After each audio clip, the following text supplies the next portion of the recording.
বাংলাদেশে 15.5 বছর তো কোনো সিস্টেমে কাজ করে নাই, সমস্ত প্রতিষ্ঠান অকার্যকর হয়েছিল, সেটা বিচার বিভাগ থেকে শুরু করে মানবাধিকার কমিশন পর্যন্ত। আমাদের দেশে সেনা সমর্থিত সরকারের সময় একটা জাতীয় মানবাধিকার কমিশন গঠিত হয়, যেটা এরপরে শুধুমাত্র রাজনৈতিক কর্মীদের দ্বারা সজ্জিত করা হয়েছিল এবং মানুষের অধিকারকে অধিকারহীন করে দেওয়ার জন্যই তৎপরতা ছিল তাদের। এমনকি যখন জুলাই 36-এর সংগ্রাম চলছে 36 দিনের মধ্যে 27 জুলাই জাতীয় মানবাধিকার কমিশনের একজন ডাইরেক্টর জাতিসংঘে চিঠি লেখেন যে সন্ত্রাসবাদীরা বাংলাদেশে সন্ত্রাস তৈরি করছে। এই ব্যাপারে কিন্তু এখনো পর্যন্ত কোনো ব্যবস্থা নেওয়া হয়নি। আমি আশা করব মানবাধিকার কমিশনের এই ব্যক্তিদেরকে আইন মন্ত্রণালয় থেকে ব্যবস্থা নেওয়া হবে। আমি আশা করব আরও যে বাংলাদেশে যে উদ্যোগ নেওয়া হয়েছে, এবং ধন্যবাদ এখানে সবাই যারা আছেন তাদের, যে উদ্যোগ নেওয়া হয়েছে তাতে বাংলাদেশে একটা সত্যিকারের মানবাধিকার কমিশন গড়ে উঠবে। এশিয়ার বিভিন্ন দেশে মানবাধিকার কমিশন আছে, সবগুলি এফেক্টিভ হয় নাই। কিছু দেশে এফেক্টিভ হয়েছে, অন্য অনেক দেশে হয়নি। বাংলাদেশ তার মধ্যে ছিল সবচেয়ে নিম্নতম।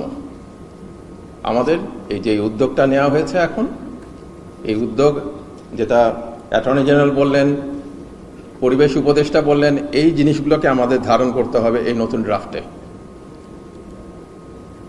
যেন সেই ড্রাফট সত্যিকার অর্থে গুম, বিচার বহির্ভূত হত্যাকাণ্ড, এই নির্যাতন, কাস্টোডিয়াল টর্চার এবং বিভিন্ন ধরনের যে মানবাধিকার লঙ্ঘনগুলো হয়ে থাকে প্রতিনিয়ত, সেই ব্যাপারগুলো দেখতে পারবে এবং আদালত সেই জন্য তৈরি হয়ে থাকবে, যেটা আমাদের ছিল না। আমরা তো সবাই আদালতের ভিকটিম, ইনজাস্টিসের শিকার হয়েছিলাম।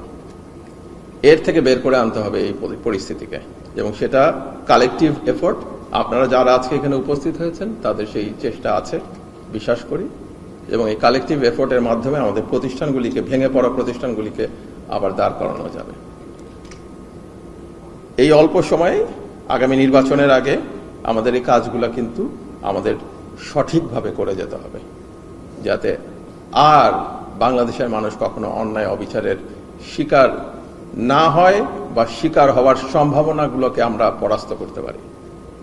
এখানে আজকে আছেন যারা দীর্ঘদিন আয়নাঘরে বন্দী ছিলেন, এখানে আছেন অনেকে যারা অন্যায় বিচারের শিকার হয়েছিলেন, এখানে আছেন যারা অনেকের স্বজনহারা, যারা স্বজনদের হারিয়েছিলেন এই ফ্যাসিবাদী শাসনের আমলে।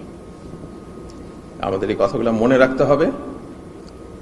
আমি ধন্যবাদ জানাই আমাদের বন্ধুদের যারা আমাদের পাশে তখন দাঁড়িয়েছিলেন।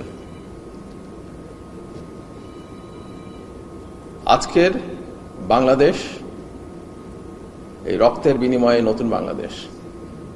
এই বাংলাদেশকে আগামী দিনের জন্য তৈরি করতে বিভিন্ন প্রতিষ্ঠানগুলোকে আবার ফিক্স করতে হবে, গড়ে তুলতে হবে, হালকা কাজের মধ্যে দিয়ে না, সুচিন্তিত কাজের মধ্যে দিয়ে। আমি বিশ্বাস করি যে টিম কাজ করছে, তারা সেটা করতে পারবেন। সবাইকে ধন্যবাদ।